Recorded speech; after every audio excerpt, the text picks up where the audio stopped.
வணக்கம் நண்பர்களே, welcome to our channel. இந்த வீடியோவில் நம்ம எதை பற்றி பார்க்க போகிறோம் அப்படின்னா, தற்போதைய உலக சந்தையிலும் சரி, நம்மளோட இந்திய சந்தையிலும் சரி, தங்கத்தோட விலை அதிரடியாக சரிவு அடைஞ்சிட்டு வருது. ஸோ அந்த வரிசையில் நம்ம தங்கத்தோட விலை இன்னும் சரியுமா அல்லது மேலே ஏறுறதுக்கான வாய்ப்புகள் இருக்கா, சரிஞ்சால் எவ்வளோ தூரம் வரைக்கும் சரியறதுக்கான வாய்ப்புகள் இருக்குது, நம்ம முதலீடு செய்கிறதுக்கு இது சரியான நேரமா அப்படிங்கிற டீட்டெயிலை நம்ம இந்த வீடியோக்குள்ளே போய் பார்க்கலாம். நீங்கள் நம்ம சேனலை சப்ஸ்கிரைப் பண்ணாமல் பார்த்துக்கிட்டு இருந்தீங்க அப்படின்னா தயவுசெய்து சப்ஸ்கிரைப் பண்ணிட்டு வீடியோவை பார்த்தீங்க அப்படின்னா எனக்கு ரொம்பவே உதவியாக இருக்கும்.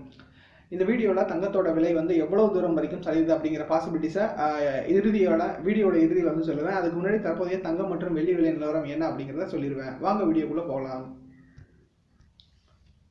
வெள்ளியோட விலையை பொறுத்த அளவு தற்போது பார்த்தீங்க அப்படின்னா ஒரு கிராமுக்கு கிட்டத்தட்ட ஒரே நாளில் 3 ரூபாய் அளவு வீழ்ச்சி கண்டிருக்கு. அதாவது நேற்று 73 ரூபா 60 காசுகளுக்கு மேலே சேல்ஸ் ஆகிட்டு இருந்தது. அங்கேருந்து கொஞ்சம் கொஞ்சமாக சரிஞ்சு இப்போ பார்த்தீங்க அப்படின்னா ஒரு கிராமு 71 ரூபாய் 60 காசுகள் அப்படிங்கிற இடத்துல சேல்ஸ் ஆகுது.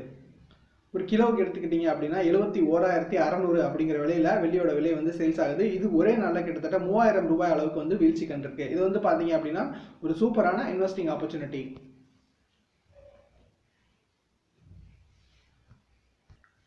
அதுவே 24 கேரட்டை பொறுத்தளவு பெர் கிராமுக்கு 4674 அப்படிங்கிற இடத்துல சேல்ஸ் ஆகிட்டு இருக்கு. இது 4700க்கு மேலே இருந்துட்டு இருக்கும்போது திடீர்னு இந்த விலைக்கு சரிஞ்சிருக்கு. ஒரு சவரனை எடுத்துக்கிட்டீங்க அப்படின்னா 37,392 அப்படிங்கிற விலையில சேல்ஸ் ஆகுது. ஆபரண தங்கம் 22 கேரட் தங்கத்தை பொறுத்தளவு ஒரு கிராம் 4266 அப்படிங்கிற விலையில சேல்ஸ் ஆகுது.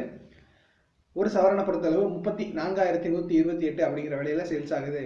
ஸோ இன்னும் ஓரிரு நாட்களில் தங்கத்தோட விலை 33,000 வரைக்கும் போகும் அப்படின்னு சொல்லிட்டு ப்ரெடிக்ட் பண்ணியிருக்காங்க. ஸோ முதலீட்டாளர்களை பொறுத்தளவு இப்போதைக்கு தங்கம் மேலே ஆர்வம் காட்டலை அப்படிங்கிறதான் உண்மை.